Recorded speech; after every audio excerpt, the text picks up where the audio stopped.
Hello, I am Yogini Sunita, and this is Meditation, Yoga, and Stuff podcast. I believe my dharma or my life's purpose is to share my understanding of meditation, yoga, and Ayurveda, holistic healing science of India. I make these amazing wisdoms accessible and adaptable for present times. So let's start. Hello and welcome to the podcast. Today's topic is Ayurveda and our mental health. So, Ayurveda can really help us understand our mind. Ayurveda is a healing science of India. It is a holistic science. So what does that mean? Is in Ayurveda, in the definition of Ayurveda, our optimal health is alignment of our mind, body, and spirit. And so, if we want to, according to Ayurveda, if we want to feel healthy, all levels of our being, we are multi-dimensional being, and all levels of our beings need to be functioning well, needs to feel happy, and needs to be in unison or work together. Mental health is very important in Ayurveda as well as our spiritual health, because in Ayurveda mental health and spiritual health goes together, and obviously physical health as well, and our emotional health as well. So in Ayurveda, our all dimensions of our health are equally important, and Ayurveda also gives us a lot of understanding of mind. So in Ayurveda, it is the rituals are very important. So what is that ritual? We can call it a daily routines, and these are very important because in Ayurveda the understanding which modern science also now acknowledges, that our whole system needs some routine and some variety. That's how our mind works. And what if then our routines are positive routines? If we have positive routines in our life, and that kind of like positive habit, it helps us to stay disciplined in positive ways. It is really works as a prevention as well. So what happens that when we have positive routines, for example, Ayurveda suggests that after cleansing your mouth, in evacuating your bowel, you have warm glass of water in the morning. What it does, it helps to get rid of a lot of toxins or ama, as we call it in Ayurveda. It helps us to do that. So that is a really amazing positive habit. Then also in Ayurveda, it is suggested to do meditation regularly. This meditation, whichever practice which really feels you connected with your inner self. You may follow the yogic meditation practice or any guided meditation you can choose, but having that kind of positive practice is going to help you to maintain your positive mental health. So this is where the prevention is the key. Mental health issues like anxiety or depression, if we do not pay attention to the routines or have some regularity in our life, it is very easy to fall into this yo-yo of depression and anxiety, mood swings. All this happens very easily. Another thing affects our moods is diet. Diet is very, very important. So let me give you example. If you love coffee and if you have 1 cup of coffee, it is maybe really good to elevate your mood. But if you increase that coffee to maybe 3 or 4 cups, you'll notice that the system start feeling anxious. You start feeling that different kind of up and down in the mood. The coffee hit, you get used to that hit or coffee hit as well. So you want to do more and more. So finding out that balance, like what really works for your system, is very, very important. And Ayurveda gives us opportunity to understand ourselves better. And how Ayurveda does that is, in Ayurveda there are 3 doshas or 3 Ayurvedic constitution. And these 3 constitutions, the concept behind it, that every human is a unique fingerprint of divine, but still make sense of it. There are some repeated patterns in human behavior, so that we take this understanding and try and kind of like categorize a little bit, where person with vata imbalance. Vata is a person with which will have more anxiety or fear related things, phobias. This will be vata imbalance, and also then it will create more sleep issues because vata sleep is anyway very light, and then on top of that, if they have anxiety, fear, or phobias, then that will become even more during the stressful time. That's Vata's imbalance. Pitta's imbalance can be anger, jealousy, hatred, obsessions. So this is Pitta. Pitta is a fiery personality type, and so you'll see that everything is like a excess drivenness, jealousy, anger is their go-to. So imbalanced pitta will be, their mind will be like that. There will be obsession, unnecessary obsession about things. And then kapha is a person this is a little bit slower metabolism people, and so these people are prone to depression. Kapha gets stuck into their life. It's almost like non-moving for them. So they get stuck into depression. There is heaviness to their mind if the mind is not balanced or if it is going through stress. So kapha person will shut down mentally. So that's what happens. So how can we find balance in all this? So this is where Ayurveda's understanding is similar, very similar to yoga, where the mind needs to come back to the state of sattva, or the state of natural state of mind is sattvic or pure. So we need to come back to that pure state of mind. So when we are born, on this earth, every child has a sattvic mind. The child's mind is sattvic, and so we come back to that kind of mindset. So how can we come back to sattvic mind? So this is where meditation can really help. So meditation, positive practices like Tai Chi, yoga, these are energy related things. So yoga asana, when it is done correctly, it can really enhance your whole well-being. When it is not done correctly, then we'll see that it may increase that, mental stress, because we see that type A personality will go and do hot yoga or the really rigorous yoga. So that's fueling their personality type, their ego. And so what happens, that side effect of that is they are literally even burning more fire under it. And that's where a lot of time you'll see that Rajasic person will go towards burnout, or Pitta person also, or some yoga teachers, you will see that, it's all about ego, like I can do more deeper practice of yoga. So they keep pushing themselves. For remember, there is no pushing in yoga. In yoga, it is working with ourselves. So working with what we have, understanding it, really bringing awareness inwards. So when we bring awareness inwards, we know that what is needed for our system, and that brings the sattvic practice. So that's how we can gain sattva. Also eating the food which can cultivate positivity. So here, that's why yogic tradition encourages vegetarian diet. Vegetarian diet will give us sattvic energy. Let's look at how can we keep building sattva. Sattva is the state which it's optimal health state. So here then we can come back towards yoga again. Here yogic breathing practices, pranayam practices are very, very important. So what are the pranayam practices? You can bring breath awareness. Breathing through nostrils really enhances our well-being.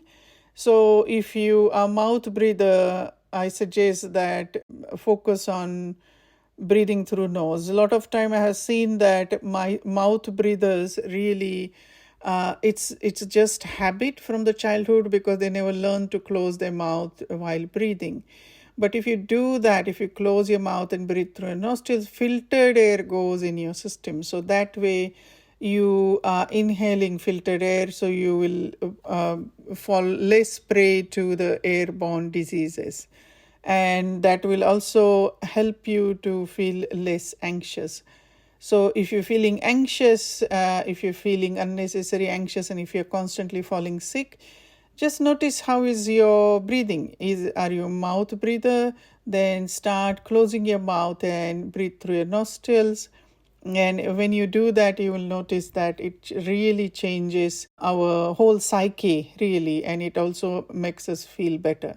So that's a beginning. Then you can move toward different pranayam practices. Learn pranayam from person who knows what they're doing, because pranayam can be very subtle, yet quite it changes our psyche. So if you want to change your psyche to positive, learn from a yoga teacher who knows what they're doing. Now, what if your nostrils or septum of your nose is broken, or if there is some physical reason you can't breathe through your nose?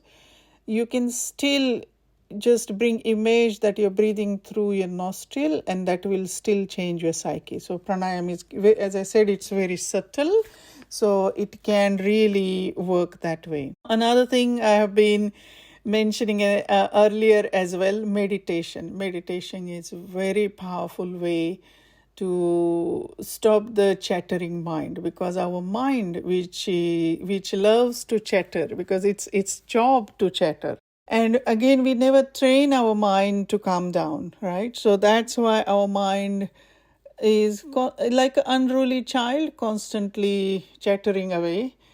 And when there is no discipline to the mind, it is like an unruly child running everywhere. So we need to bring a little bit discipline to our mind, and we need to do it very gently. So the positive reinforcement of meditation can really, really work. If meditation, jumping into meditation, maybe if it is too much, or if you think nothing is happening, then start with gentle yoga asana practice and relaxation. That will help you to induce that feeling of relaxation in your system, so your system know what to look for when you are in meditation. What happens that if our mind is extremely busy, and if we jump into meditation, it doesn't know what to do with it. So we don't feel that we have done anything in meditation. In fact, sometimes mind can rebel, and it goes really into a lot of chatter. So how can we help our mind is basically introduce the practices through physical form, and that's why yoga's asana practices are really, really important. So learn gentle yoga practices, or if you know yoga teacher who offers gentle yoga practices, that is a way to go. Tai Chi also helps. So any practice which you feel connected with, and then try meditation after that. So asana or physical movements, and then relaxation, and then see if you can do the meditation practice. And slow and steady.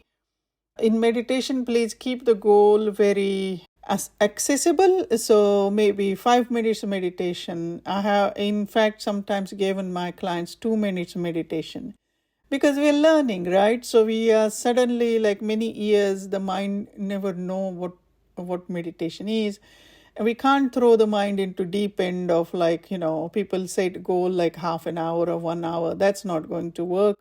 So I suggest start with 2 minutes, and then you can increase to 5, and then increase to 10. And maybe for a few years, maybe 10 to 15 minutes or 30 minutes meditation you can do. And you will notice that slowly your system will give you green signal to increase the time. So listen to your system. You will learn to listen to your system through meditation anyway.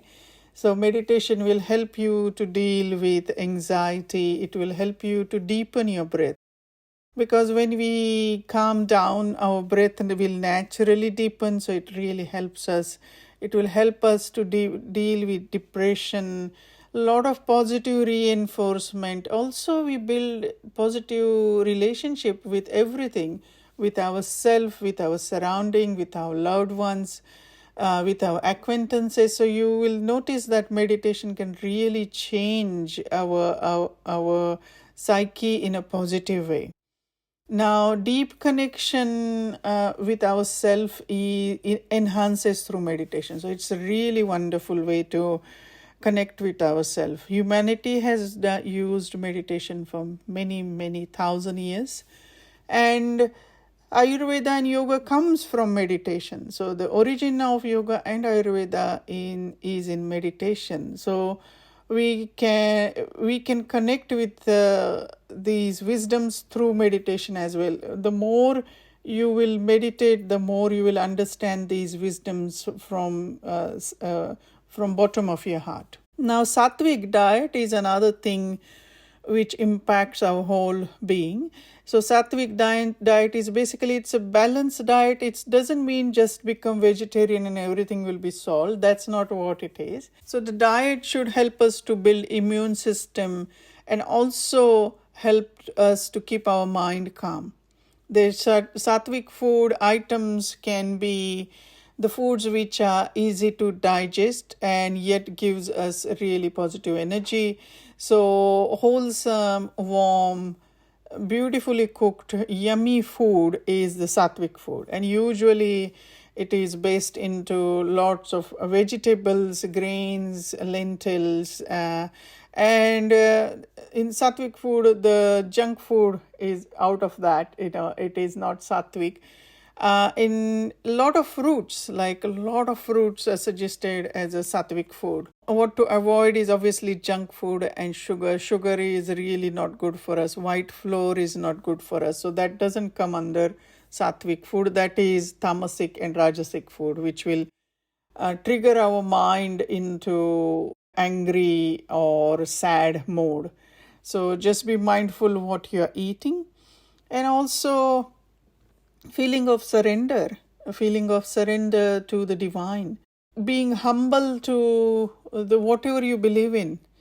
If you bring that in your life, it is the feeling of gratitude which you will bring in your life that is going to bring in so much peace and calm in your life. So this feeling of surrender or gratitude to the divine is what Ayurveda talks about, is spirituality. Whichever way you understand spirituality, bring that from the place of gratitude, being grateful for what you have, counting your blessings is really, really, really good for our mental health.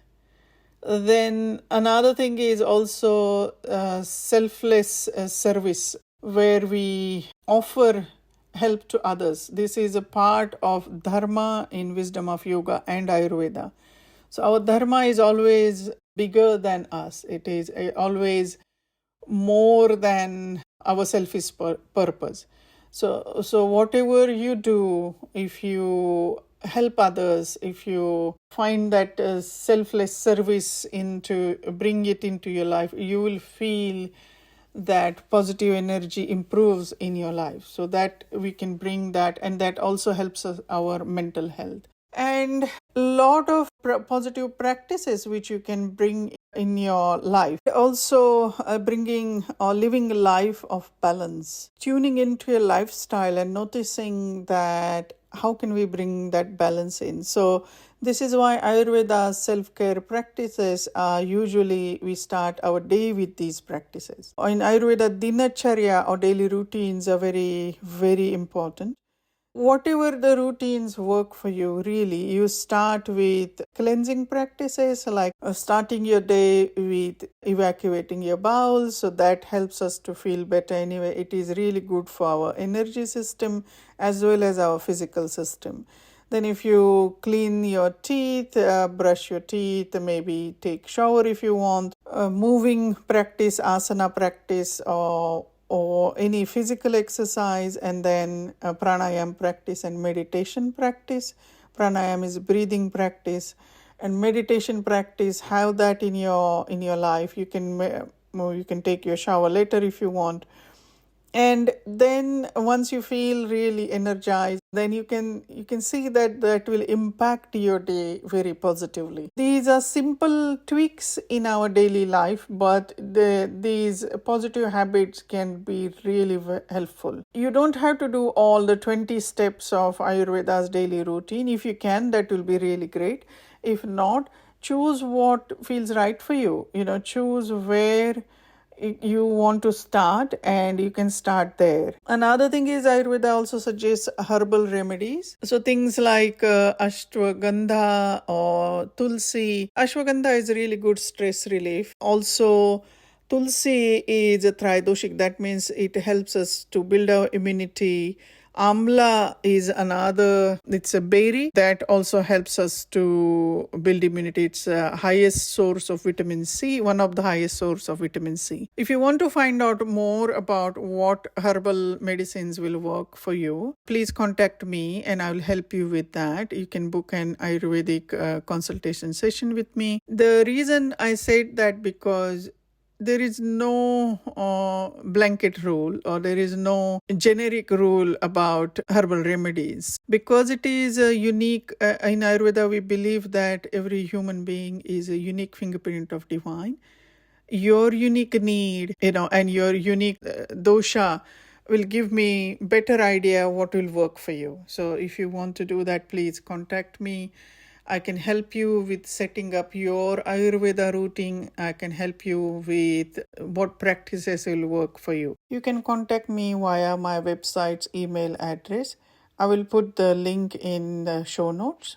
Now, as I mentioned, yoga and Ayurveda is so, combination of this is so powerful that it helps us to feel better mentally, physically, emotionally.